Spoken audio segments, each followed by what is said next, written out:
Hi everyone, welcome back to the Bong academy YouTube channel. আমি তোমাদের সৌমেন দা। তো বন্ধুরা, তোমরা প্রত্যেকে জানো ওবিসি কেসের জন্য বর্তমানে সমস্ত এক্সাম পেন্ডিং রয়েছে। তোমাদের ডব্লিউবিবি কনস্টেবল, কেপি কনস্টেবল, ডব্লিউবিবি এসআই কিন্তু পেন্ডিং থাকার কথা না। কলকাতা হাইকোর্ট এমন কোনো রায় দেয়নি যে তোমাদের ওবিসি কেসের জন্য সমস্ত এক্সাম পেন্ডিং পড়ে থাকবে, ঠিক আছে? এরকম কোনো রায় দেয়নি।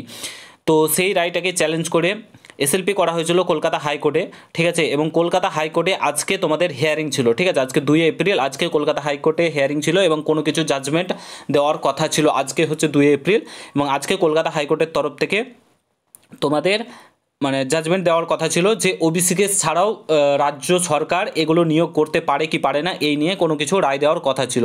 তো আজকে তোমাদের ওবিসি কেসটা উঠবে না ওবিসি কেসটা আবার পিছিয়ে যাবে, এই নিয়ে আজকের এই ভিডিওতে বিস্তারিত আলোচনা করছি। পুরো ভিডিওটা দেখার চেষ্টা করবে। চ্যানেলে নতুন হলে অতি অবশ্যই চ্যানেলটাকে সাবস্ক্রাইব করে পাশে থাকা বেল আইকনটাকে প্রেস করে দেবে। যখনই আমি নতুন ভিডিও আপলোড করব তার নোটিফিকেশন সর্বপ্রথম পেতে অতি অবশ্যই চ্যানেলটাকে সাবস্ক্রাইব করে দেবে। তো বন্ধুরা, ফার্স্ট অফ অল তোমাদেরকে বলে রাখি, আজকে 2 এপ্রিল, আজকে কলকাতা হাইকোর্টের তরফ থেকে কিছু একটা আপডেট উঠে আসার কথা ছিল, যার জন্য আমরা প্রত্যেকে তাকিয়েছিলাম, ঠিক আছে? আজকে আমরা এটা ভেবেই তাকিয়েছিলাম যে আজকে হয়তো কোনো কিছু একটা, এখনও যদিও তোমাদের কেসটা এখনও উঠেনি কিংবা কোনো কিছু রায় আসেনি, আমি এখনও বলছি আপ টু ডেট, এখনও বলছি যে এরপরেও যদি আসতে পারে, তবে আমরা প্রত্যেকে তাকিয়েছিলাম যে আজকে হয়তো কোনো কিছু কলকাতা হাইকোর্টের তরফ থেকে কিছু একটা আপডেট আসবে, তারপরে হয়তো এক্সামগুলো কন্ডাক্ট করাতে পারে। কারণ কলকাতা হাইকোর্টে এমন কোনো রায় দেয়নি, 12 লক্ষ ওবিসি ঠিক বাতিল করেছে ঠিকই, বাট সেগুলোকে বাদ দিয়ে নিয়োগ প্রক্রিয়া চালানোর কথা কিন্তু বলেছে। তো আজকে কোনো কিছু একটা জাজমেন্ট আসার কথা ছিল।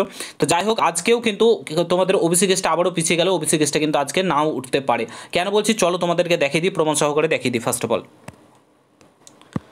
তো অন স্ক্রিন তোমরা দেখতে পাচ্ছ, একজন স্যারকে জিজ্ঞাসা করে, এরকম মজার ছলেই জিজ্ঞাসা করে কালকে তাহলে খেলা হবে কি, গতকালকের কথা। এবং পরশুর মিত্রা স্যার বলেন এর উত্তরে জানার সম্ভাবনা খুবই কম, অর্থাৎ আজকে কেসটা না ওঠার সম্ভাবনা। জাস্টিস চক্রবর্তী তিনি কিন্তু আজকে থাকছে না, ঠিক আছে? সেই কারণে কিন্তু তোমাদের যে ওবিসি কেসের যে যে আপডেট সেটা কিন্তু আজকে তোমাদের উঠছে না।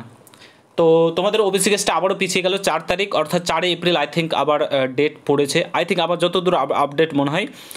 তো তোমাদের আবার ওবিসি কেসটা 4 তারিখ, দেখা যাক কী হয় না হয়, তবে একটা ভালো কিছু আপডেট আমরা আশা করছি। কারণ ওবিসি কেসের জন্য এখন কতদিন ওবিসি কেস চলবে না চলবে, কীভাবে চলবে, এর জন্য সমস্ত কিছু আটকে থাকবে, এটা তো হয় না, ঠিক আছে? তো আশা করা যাচ্ছে যে 4 তারিখ কিছু একটা আপডেট উঠে আসবে। তো আজকে কিন্তু আবারও ওবিসি কেসটা পিছিয়ে গেল, তোমরা অনেকে জিজ্ঞাসা করছিলে, তো আজকে আপডেটটা শেয়ার করে দিলাম তোমাদের সঙ্গে।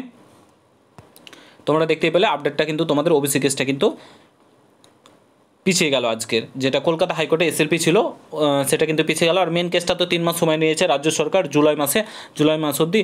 আর এই যে মেন কেসটা যেটা সুপ্রিম কোর্টে চলছে, আর এই কেসটা কিন্তু কলকাতা হাইকোর্টে চলছে, ঠিক আছে? তো আশা করি বুঝতে পেরেছো। যদি ভিডিওটা ভালো লাগে প্রত্যেকের সঙ্গে শেয়ার করে, চ্যানেলে নতুন হলে অবশ্যই সাবস্ক্রাইব করে যাও। দেখা হচ্ছে নতুন ভিডিও। ভালো থেকো, সুস্থ থেকো, গুড বাই, জয় হিন্দ, বন্দে মাতরম।